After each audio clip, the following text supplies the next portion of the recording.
Morning folks, Kevin here. Well, winter has come back here. I'm here on the east side of the shop that's still standing.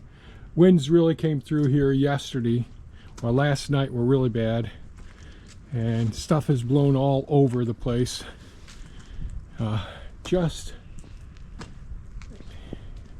It's crazy here.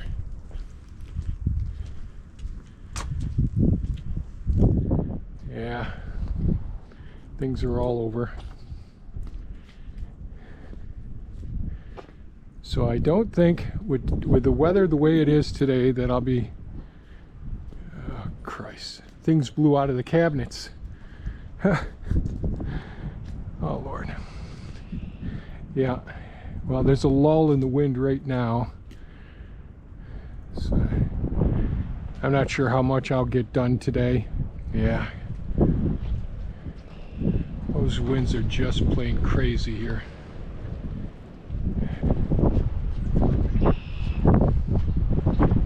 Yeah.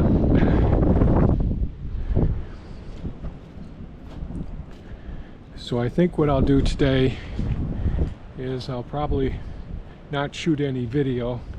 I'll work inside trying to sort out some of the bins of stuff. If it calms down some, I'll try and gather up the stuff that's blown all over the place. Just another day here in central New York. So I may record an ending to this video, but there won't be any video in between me doing things. Just a little bit dangerous being underneath some of the areas when it's blowing like this. So if I don't talk to you again, stay safe and take care. Bye-bye now.